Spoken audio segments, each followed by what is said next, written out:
Hey everybody, I'm here and I'm doing Top 10 Tuesday again, and Top 10 Tuesdays from the vlog The Brook and the Bookish, and I'm going to put a link down there.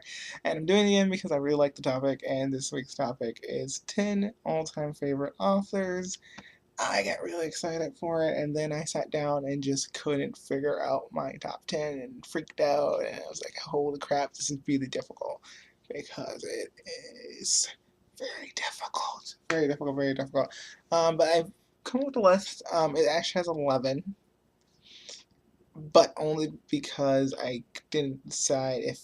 You'll see when I get to 6 what it is. 6 is either or on something because I didn't decide how I was doing it. I just couldn't make up my mind. Alright, but I'm just going to get started so I can get through these pretty quickly. We're going to go backward. Number 10 is Terrence Blacker, and Terrence Blacker is the writer of the sci-fi novel The Angel Factory, and it was the first novel that really got me into reading, not just a standalone novel that really got me into reading, and also really got me into sci-fi, and I'm writing a sci-fi novel right now, so thank you, Terrence Blacker. That's why he is my number 10 author. My number 9 author is a playwright named Thomas Middleton, and you guys may not know him unless you studied him in class, which I did in my senior seminar class. There you go. But it's gonna. He wrote the stories, The Changeling and The Revenge of Strategy, and they were just two of my favorite plays that I've ever studied, other than Shakespeare. So it's just two of my favorite plays that I've ever studied, and so I had to throw him on the list. Number 9. Number 8 is Carrie Vaughn. Carrie Vaughn is the writer of the Kate in the Midnight Hour series. That is a great paranormal series about a werewolf who runs a radio show. And she also, I've read some of her other books now. Steel, which was a great little pirate book about a girl falling off a boat and traveling back in time. And she's just been one of my favorite authors to read in a while. I picked up her book for the first time when I went to a library and just picked up Kitty in the Midnight Hour and just loved her ever since. Number 7. Alright, number 7. As an author I've actually read more recently in the last 5 months or so, and that's Robin Reardon. I've read The Evolution of Ethan Poe, which I've mentioned on way too many videos now, and a couple other little of her, like a short from her, and another book, I think. Yeah, I just know I really like her writing style. Even I just like everything that she does. She's great. She's absolutely great. Number 6.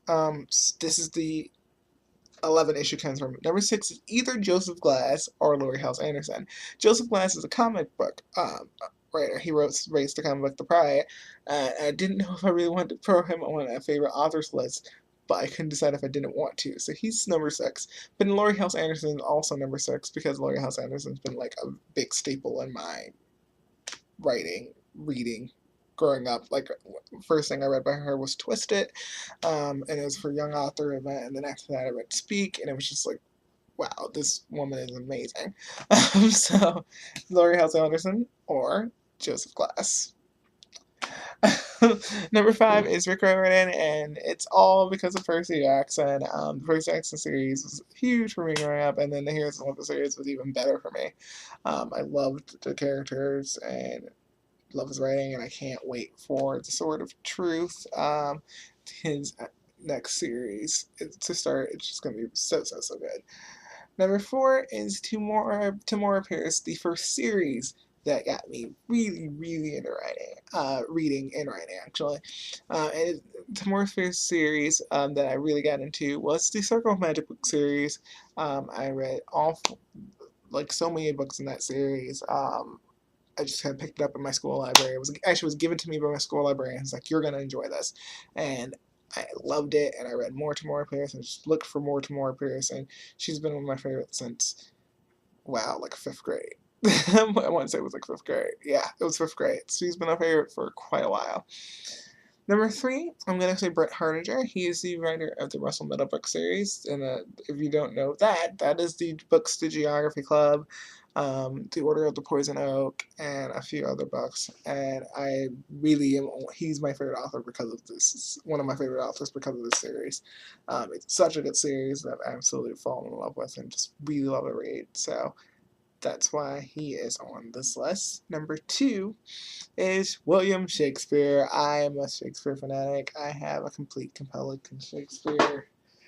I'm not gonna go get it. It's on my shelf in a really not good spot for me to pull it out. But like, I have my complete collection, and I will always be in the mood to read something from Shakespeare. I'd probably read everything in that book if I have the time to at some point. You know, like, I've read all of the sonnets, and I love the plays. So Shakespeare is number 2 on my list. And who could possibly beat Shakespeare for me? Only one man, and that's someone that I've been obsessed with for way too long, and that's David Levitan. And I probably should not say obsessed, but it's kind of been an obsession. Like, I want to be him. like since I've read Boy Meets Boy, and then The Realm of Possibility, I wanted to be him. I want to write things that's good and meaningful and that affect people in the way that he has. So it's a really nice obsession. I'm just like, I just love him that much. His books have done so much for me. And they continue to, when I've read every whatever, that book I read, Will Grace and One Grace, when it came out, and his books have just been such an amazing ride for me to read his kind of progression over time, what of the different things that he has done, and yeah, I'm obsessed. I got really jumbly there because I love David Levitan so much. There was no doubt in my mind that he was number 1 on this list. It was just like immediately David Levitan, and then it was like boom, Shakespeare, and then after that it's like, okay, now I gotta kind of figure out where my people are gonna land in this list. So that's my top 10/11 if you want to count Joseph Glass, who is a comic writer, and I kind of want to. So that's my top 11 favorite authors of all time. And yeah, so that's all for this video. I'm actually wait, no, that is not all for this video because I have to tell you something. I started a book blog. I might actually have my top 10 up as a post on there, and I'll link it if it's done. If it's not done, it will be up in my next video, and I'll definitely tweet about it. So just follow me on my Twitter link and my whatever else link that you want to do. If you want to add me on Facebook, you can. I might just link that this time. Just be my friend. It would be cool. I just reminded me of the song Be My Friend by One-Eyed Doll. Not like that. Don't look up Be My Friend by One-Eyed Doll. Because then you'll think I'm a serial killer, and I'm not a serial killer. I'm just a nice person. I'll see you guys in my next video.